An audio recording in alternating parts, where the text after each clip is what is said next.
Hello, and welcome back to Senior Medical Hub. I am so glad you've joined us today because this episode is without a doubt one of the most important conversations we are ever going to have. We are talking about a topic that affects millions of older adults right here in the United States, often completely silently. It's something that doesn't always start with pain. It doesn't always give you a loud warning. And tragically, far too many people only discover it after the damage is already done. I'm talking about stroke. But we are not just going to talk about the scary stuff. We are going to dig deeper into the everyday habits that might be increasing your risk right now without you even realizing it.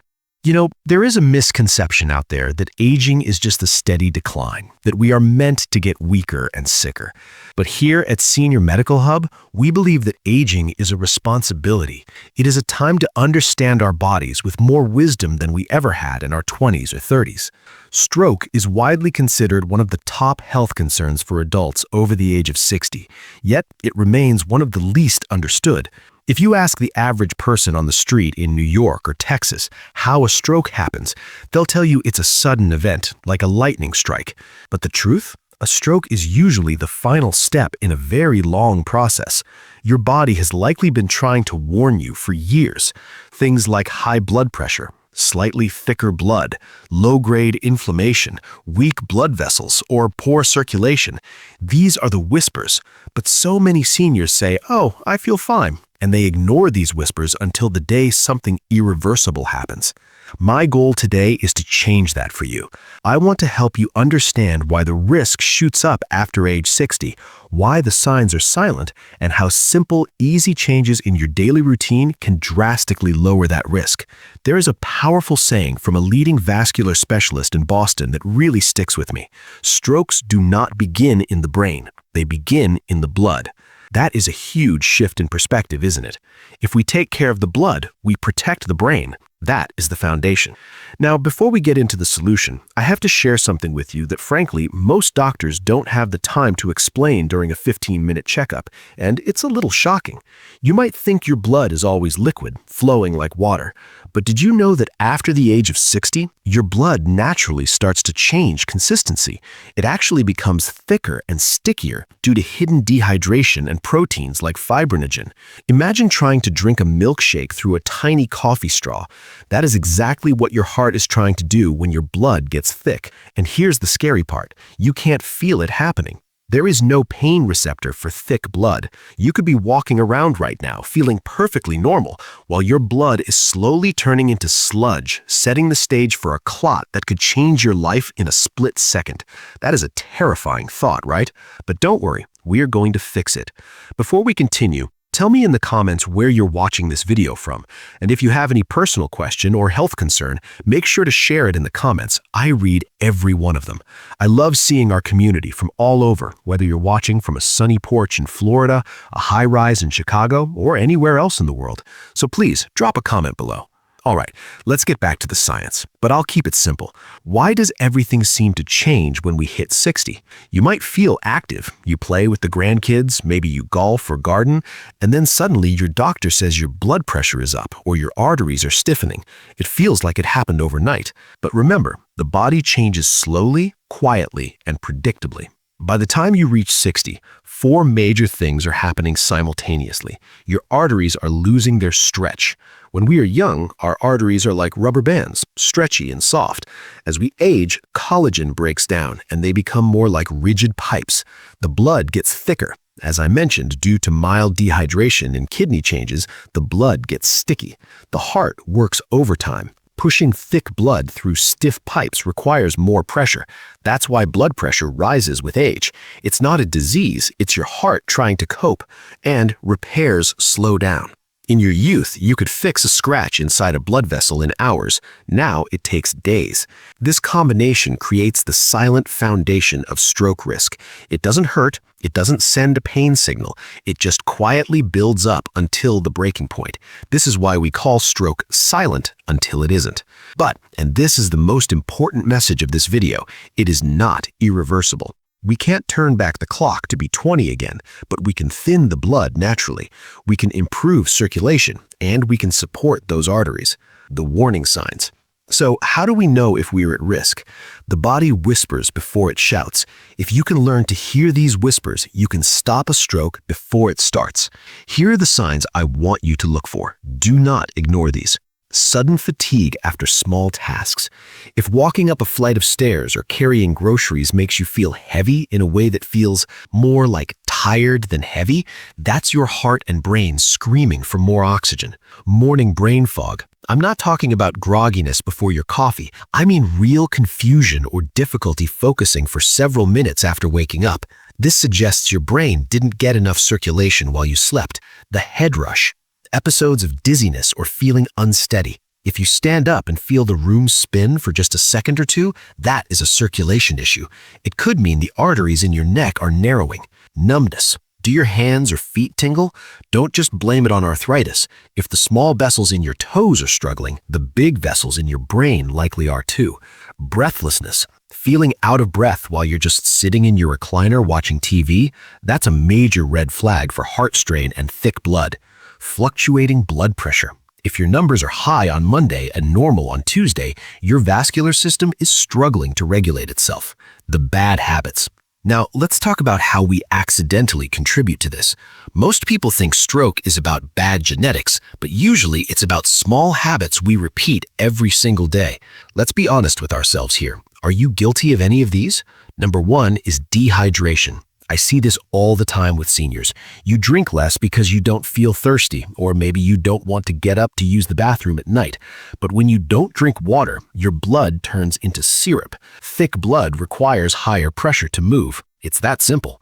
Number 2 is the sedentary trap. Sitting for hours, maybe you're reading or watching the news. When you sit, blood pools in your legs. It stagnates. Even standing up for just 2 minutes every hour can reset your circulation. Number 3 is sugar. And I don't just mean candy. I mean bread, cereals, and that glass of orange juice. Sugar inflames the walls of your blood vessels, making them sticky. Sticky vessels trap cholesterol and clots. Number 4 is poor sleep. Did you know that your blood vessels repair themselves while you're in deep sleep? If you're tossing and turning or waking up constantly, your arteries aren't getting their maintenance time. Number 5 is the "it's just a little high" mindset. Ignoring mild high blood pressure is dangerous. It's like leaving a car engine running slightly too hot. Over time, the gasket blows. The good habits. Enough of the bad news. Let's talk about empowerment. What can you do right now to protect yourself? You don't need a gym membership. You need a rhythm. The body loves routine. Hydrate intentionally. Don't wait for thirst. Have a rule. 1 glass when you wake up, 1 mid-morning, 1 mid-afternoon. Keep that blood thin. The 5-minute walk. Instead of one long, exhausting walk, try walking for 5 minutes after every meal. This lowers your blood sugar and flushes inflammation out of the arteries immediately. Nitric oxide foods. Eat foods that relax your vessels. Leafy greens, beets, garlic, citrus. These foods release nitric oxide, which tells your arteries to open up. Slow breathing. Just 3 to 5 minutes of deep, slow breathing a day can lower your blood pressure by calming your nervous system. The supplement protocol. This is the part everyone asks about. What vitamins should I take? I want to be clear. Supplements are not magic. But after age 60, our bodies become less efficient at absorbing nutrients from food. We need a little help. Based on current research and what top medical experts recommend for vascular health, here are the heavy hitters. 1. Vitamin B3, niacinamide. This is the vessel protector. Use the niacinamide form so you don't get that hot flushing feeling. It helps relax blood vessels and can improve that numbness in your hands and feet. 2. Vitamin C. Think of this as the glue for your arteries. It helps build collagen, which keeps your vessel walls strong so they don't tear. 3. Vitamin D3 plus K2. This is a crucial pair. Vitamin D3 reduces inflammation, but you must take it with K2. Why? Because K2 is the traffic cop.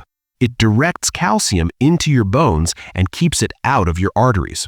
We want strong bones, not calcified arteries. 4. Magnesium, the ultimate relaxer. It keeps your vessels supple and flexible. 5. Omega-3s. Fish oil helps thin the blood gently and lowers inflammation. But here is the secret sauce. You can take all the right vitamins, but if you take them at the wrong time, you're wasting your money. Let's tune your body like a radio. In the morning, this is when your body is revving up. You want energy and circulation. Take your vitamin B3, niacinamide, to open the vessels. Take your vitamin D3 plus K2. Your body thinks D3 is sunlight, so taking it in the morning gives you energy. If you take it at night, it might keep you awake. Take your vitamin C for all-day protection. In the afternoon, this is the transition time. If you feel a slump, a second small dose of vitamin C or niacinamide can help smooth out that afternoon fatigue and keep your blood pressure stable. In the evening, this is repair time. Take your magnesium, glycinate or citrate. It helps you sleep and calms the heart.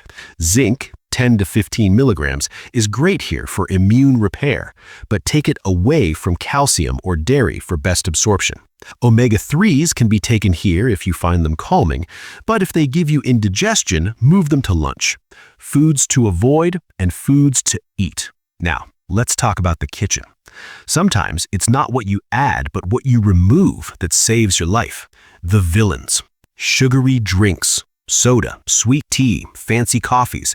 They are liquid inflammation. Processed meats, bacon, sausages, deli ham. These are loaded with nitrates and sodium that stiffen your arteries. Hidden salt. Canned soups and frozen dinners are salt bombs. They force your blood volume up, stretching your vessels. Trans fats. Anything deep fried. Fried chicken or French fries create a sludge in your bloodstream for hours after you eat them. The heroes, leafy greens, spinach, kale, arugula. These are nature's medicine for blood pressure. Berries, blueberries and strawberries reduce inflammation and keep your mind sharp. Beets, these are powerful blood flow boosters. Even a little beet juice can help you walk further without getting tired. Garlic, a natural blood pressure regulator. Olive oil. Use extra virgin olive oil. It nourishes the lining of your arteries. Fatty fish, salmon, and sardines. Great for brain health and keeping blood slippery. The red alert and pre-signs. We have covered prevention, but I need you to know when to act fast. If you or a loved one ever experiences the classic signs, sudden weakness on one side, slurred speech, sudden vision loss, or the worst headache of your life, call 911 immediately. Do not wait to see if it goes away. Time is brain. But remember the subtle signs that happen weeks before? Persistent neck stiffness, ringing in one ear, brief moments of spacing out or losing time, a feeling of pressure behind the eyes. These are your early warning radar. If you feel these, make an appointment with your doctor and check your vascular health. Your simple daily routine. I know we have covered a lot today. You might be feeling a little overwhelmed. So let's boil this down to a simple, perfect day for a heart-healthy senior. Morning. 1. Wake up and drink a full glass of water immediately. 2. Do 5 minutes of light stretching or marching in place. 3. Eat a breakfast with protein and berries. 4. Take your morning vitamins, D3/K2, B3, C. Midday. 1. Have a sensible lunch. Salad with olive oil, maybe some fish or chicken. 2. Take a short 5 to 10 minute walk to settle the blood sugar. Afternoon. 1. Hydrate. Have another glass of water. 2. If you're stressed, do 3 minutes of slow breathing. Evening. 1. Light dinner. Avoid heavy, greasy food. 2. Dim the lights. Turn off the news. 3. Take your magnesium. 4. Get a good night's rest in a cool, dark room. To wrap this up, I want to speak directly to you. Aging is not a failure. It's a natural transition. Your body has not stopped working for you. It just needs a little more cooperation than it used to. Even after 60, 70, or 80, your blood vessels are capable of repair.